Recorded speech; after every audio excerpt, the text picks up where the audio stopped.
Hello and welcome to the 100-day arts challenge. This is going to be submission number 39, and normally I don't say the number at the beginning, but I've just checked, made sure. I'm 99.9% sure this is number 39. This is the third soft pastel piece that I am uploading in this mini series within the larger series of a 100-day challenge, and that's because the previous series was oil pastel portraits and a couple of still life, or maybe one still life, and this is now a few soft pastels together, and they're all the same style and the same subject matter. The subject is for a project called Movement in the Fields, and it was one which a friend of mine, Petra, and I collaborated on and did a couple of exhibitions together where we both made work about farming and agriculture. And for this project I tried to keep all of my work a bit more loose and expressive, so it was almost an abstract expressionism, but I've got such a classical training and inclination that it feeds into the work that I make, and it's hard for me to leave things really abstract or obscured and enigmatic in any way. I always have to describe things a little bit more than what I possibly should, maybe. I'm not sure. So for this work I've started off with black soft pastel. I lightly scrub it along the surface, and then as you can see I dip my fingers into some water and just push them along the surface. I try to leave a bit of white on the surface. I'm not trying to cover all of it, but I'm trying to create a lot of different tonal marks on the surface so that there is something which isn't just a white sheet of paper in front of me. The other two pieces that I uploaded were quite fancy paper that I was gifted from my older brother, but this is just plain old watercolour paper that I've had from a pad of tearaway sheets for a long time, and I love it. It's great. I love the idea of tearaway sheets so that I can create watercolour pieces and just tear it off and move on to the next. And for this project it's ideal because I just needed a piece that I could measure out for a frame and make it a third artwork for this hanging that I'm going to be doing soon at the Trevenant Inn. And so this is going to be of the landscape. It's going to be of a farm that Petra and I visited.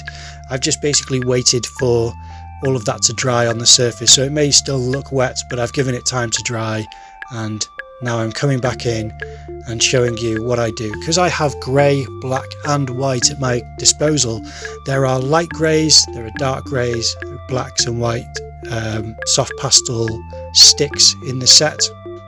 So I'm starting with a light grey, basically to mark out my composition.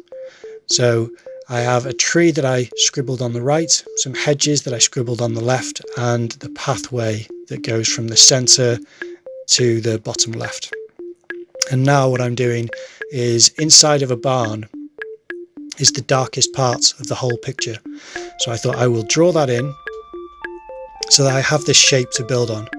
And then the barn itself has missing planks. And I remember Petra and I doing this walk to get to other farms and seeing this barn with these planks missing on this front of this barn, and just loving how it looked because it had these gaps in it. It looked nicer than what it would if it were brand new. There's an interesting aesthetic with older, aged and used structures like this. So one of the previous pieces I did was a dilapidated farmhouse, and the other one was just of the countryside with a telegraph pole on the left and some hedges, and but it was quite nice, I think. So if you haven't seen it, then have a look at the previous video. And this one is of a farm that we briefly visited, but we didn't have access to the farm to take photographs, or we didn't really collaborate with the farmers there. But we had enough really going on that we didn't need to overcomplicate things at the time. We did visit, I think it was 3 farms and 1 cattle market. So the others that we saw, we thought, this is interesting, but how much more do we need to do? When we have access to 3 farms, we've got a good, in fact it was 4 farms we had access to, so it was enough. We didn't need to just keep having more samples of the same machinery and structures in varying degrees of wear and tear. As much as that was interesting, it wasn't what the project was about. So that's why we tried to rein it in and keep it contained within what we needed. As you can see, I'm keeping it nice and loose. I say you can see that there, which I'm drawing, is a tractor, and I'm keeping it nice and loose so that it's not fully described, but it is loosely some kind of vehicle. And I don't know if you can see the tread on the tyre there, but that's what I basically tried to describe with those little dash marks, and then trying to talk about the trees and hedges and things that are catching the shadow. And then there is a telegraph pole here, so I thought if I push this down so that it's marked for a telegraph pole, I do need a light edge for it, but at the moment I just need some of the diagonals at the bottom and suggestions of what the structure looks like so that I can then carve it out a little bit more clearly. And I'm trying to avoid it with the shadow for the trees, and I do need to create this darker shadow area to build on. A lot of this process which I do is about establishing a darker tone and then cutting into it with lighter colours and shaping and designing things, almost sculpting them with either the negative space or with the lighter edges on things. So that's what I'm trying to find, is where is the shadow in the trees behind the barn. And it wasn't as dark, the trees behind the barn, so I was trying to get the real black dark shadows in the depth of the trees, and there were only touches of it in the reference, so that's what I was trying to get. And there were shadows that cut across the pathway. All of these things I find really nice and interesting and engaging, and part of me feels as though there are stages of this type of piece where I could just leave it and say that's enough, but the other part of me, the more determined part of me or side of me, wants to continue, because I feel as though the more you work into these things, the more texture you build and the more landscape you describe with the medium you have at your disposal. So this is me now drawing in the light edge of the telegraph pole, which shows the light source just like the shadows do cast across the pathway, and that's part of what I think makes images like this work, is having a clear light and shadow. And if there is light from the right hand side, then the shadow collects on the left, so the shadow is cast over the pathway to the left and in the trees on the left hand side, and it's the same on the telegraph pole. Now, one of my favourite parts of doing this is getting the white soft pastel and then sculpting all of these shapes with the sky, which is the white, and basically avoiding everything around it.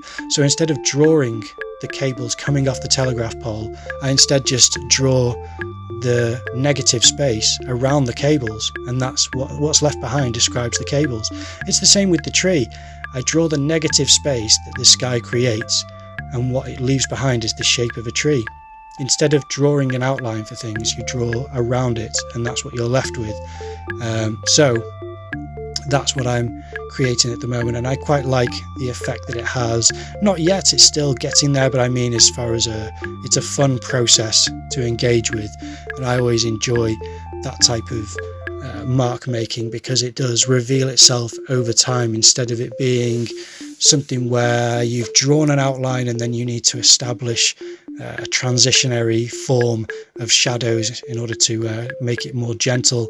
It already takes shape because of that sky shape at the top. It just looks more legitimate, and then you can start adding light to certain areas to then heighten certain aspects of the focal points, which for me is the barn, which I think is the most important part. It's what gravitated me towards the image, and it'll have the highest contrast of the whole piece.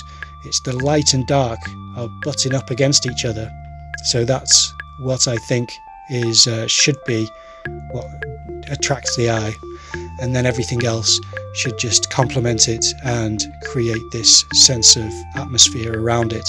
And that's what I'm trying to do, is make sure that there is enough tonality happening all around the other parts, so that I'm describing the structures and the landscape leading up to this barn, and trying to establish the tones of the trees, the textures of the grass and the pathway, and things leading up to it. But there's bits of light hitting the grass on the side, just like there are posts that I'm just drawing in there for that part of the that side where it's catching the light and it has a shadow edge. So I've done that a bit softer, and I'm rubbing in the dark inside of the barn and leaving bits unrubbed in at the bottom because you can see the edges of certain structures inside.